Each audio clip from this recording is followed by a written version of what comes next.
Hello friends, आप सभी लोगों का हमारे यूट्यूब चैनल से एजुकेशन पर स्वागत है। इस वीडियो में हम लोग प्रश्नावली 1.2 के प्रश्न संख्याओं को हल करेंगे। तो प्रश्न संख्या 1 दिया है, इसमें नीचे दिए गए कथन सत्य हैं या असत्य कारण के साथ अपने उत्तर दीजिए। प्रश्न पहले में कुल 3 प्रश्न है, इसमें से सत्य और असत्य बताना है और इसमें कारण बताना क्यों सत्य है और क्यों असत्य है। तो प्रत्येक पहला दिया है, प्रत्येक अपरिमेय संख्या वास्तविक संख्या होती है। तो इसमें हमने जो परिचय वाला पार्ट वाला वीडियो बनाया उसमें हमने ये सभी बताया रखा है। तो आपने यदि नहीं देखा है तो डिस्क्रिप्शन बॉक्स में लिंक दिया हुआ है, सभी वीडियो आप डिस्क्रिप्शन बॉक्स में जा करके या प्लेलिस्ट का लिंक दिया वहाँ से जा करके उस वीडियो को देख सकते हैं। तो इसमें बताया गया कि अपरिमेय संख्या वास्तविक संख्या होती है। तो इसी हो जाएगा, ये वाला जाएगा हमारा सत्य। ये क्या हो जाएगा? सत्य। सत्य क्यों होगा? क्योंकि जो वास्तविक संख्या होता है, जो ये वास्तविक संख्या होती हैं वो परिमेय और अपरिमेय संख्याओं दोनों का समूह होती है। तो यहाँ पे हम लिख सकते हैं, यहाँ पे हम लिख लेते हैं। तो यहाँ पे हमने लिख लिया है कि वास्तविक संख्या परिमेय और अपरिमेय संख्याओं का समूह होता है, इसलिए यार पहला जगह सत्य जगह। अब इसी में दूसरा दिया है, एक संख्या रेखा पर स्थित प्रत्येक बिंदु रूट m के रूप में होती हैं, जहाँ की m एक प्राकृत संख्या है। जो कहा है संख्या रेखा पर स्थित प्रत्येक बिंदु रूट m के रूप में होती है, यह वाला हो जाएगा असत्य। असत्य क्यों होगा? असत्य इसलिए होगा क्योंकि जो संख्या रेखा होता है वो हमारा धनात्मक और ऋणात्मक दोनों में होता है। तो यहाँ पे कहा है कि जो रूट m के रूप में होती हैं, जहाँ की m एक प्राकृत संख्या है। जो प्राकृतिक संख्या है, हमको पता है कि जो प्राकृतिक संख्या होती है वो हमारा धनात्मक में होती है, ऋणात्मक में प्राकृतिक संख्या नहीं होती है। तो यहाँ पे रूट m के रूप में होती है, बात तो सही है, लेकिन जहाँ m एक क्या है? प्राकृतिक संख्या है। प्राकृतिक संख्या जब बोल दिया m प्राकृतिक संख्या है तो यह हो हमारा असत्य हो जाएगा। तो यहाँ पे लिख लेते हैं कारण इसका। तो यहाँ पे हमने कारण लिख लिया कि प्राकृतिक संख्या ऋणात्मक नहीं होती है, इसलिए हमारा ये वाला हो जाएगा असत्य। अगला दिया इसी में देख लेते हैं, तीसरा दिया है, प्रत्येक वास्तविक संख्या एक अपरिमेय संख्या होती है। अभी पहला हमने लिखा कि वास्तविक संख्या परिमेय और अपरिमेय संख्याओं का समूह होता है।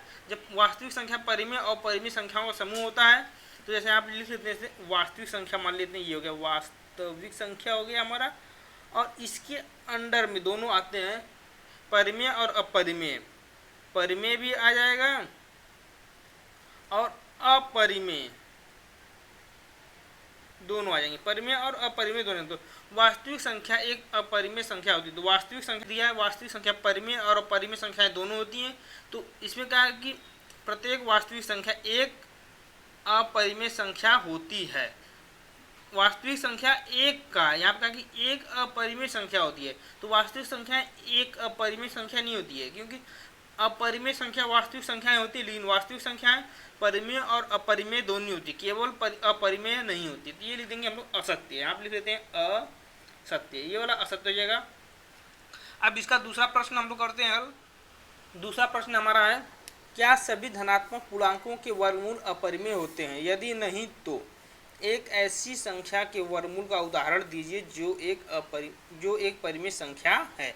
हमें इसमें बताना है कि जो सभी धनात्मक पूर्णांक होते हैं उनका वर्गमूल अपरिमेय होते हैं, ये बताना होते हैं कि नहीं होते हैं। सबसे पहले लेते हैं इसे, धनात्मक पूर्णांक हमारे जो होते हैं, एक होता है, दो होता है, तीन होगा, ये इसी तरह चलते रहेंगे। अब इनका वर्गमूल, जैसे हम लोग एक का वर्गमूल लेने हैं तो इसे इसको लिख लेते हैं रूट में एक।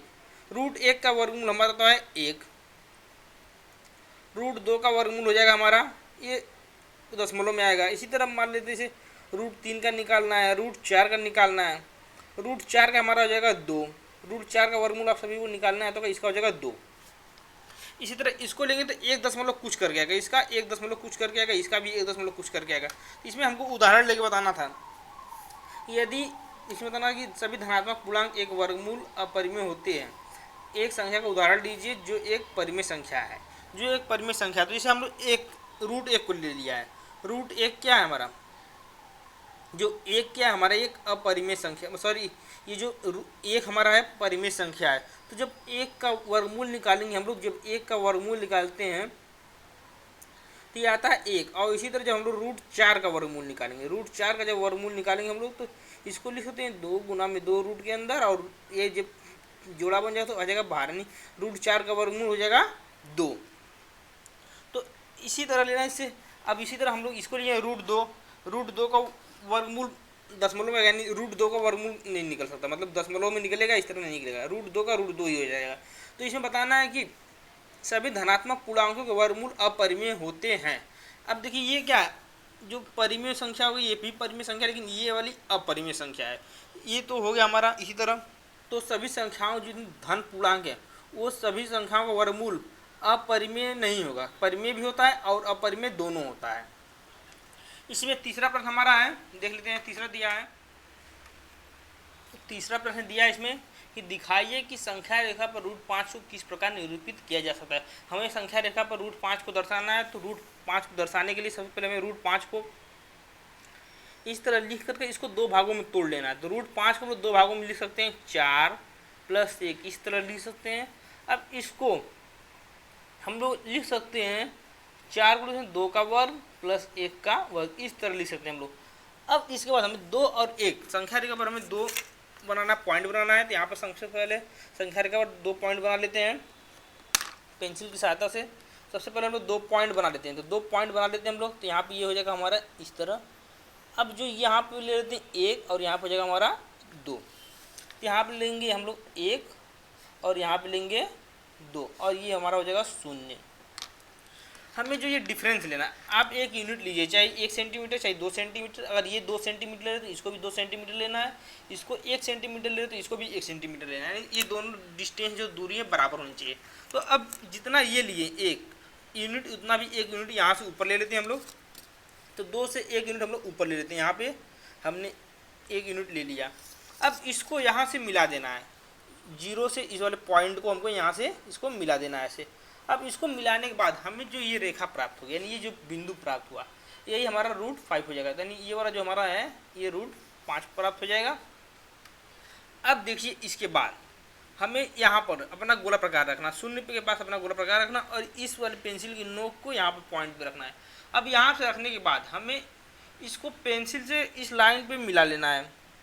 तो यहाँ पे इस तरह मिला लेते हैं हम लोग ये, और ये वाली जो पॉइंट मिला है यहाँ पे मिलाने के बाद ये जो 2 के बगल में ये पॉइंट मिला, यही हमारा रूट 5 हो जाएगा। संख्या रेखा पर रूट 5 यहीं पर आएगा। तो रूट 5 को हमने इस प्रकार सिंपल के बहुत ही आसानी तरीके से दर्शा लिया है संख्या रेखा पर। तो इस तीसरे प्रश्न के साथ ही प्रश्नावली 1.2 हमारे समाप्त हो जाता है। अगली वीडियो में हम लोग प्रश्नावली 1.3 के प्रश्नों को हल करेंगे। यदि आप लोगों को यह वीडियो अच्छी लगी हो तो अपने जो आपके साथ पढ़ने वाले हैं उन सभी के साथ इस वीडियो को ज़्यादा से ज़्यादा शेयर कीजिए।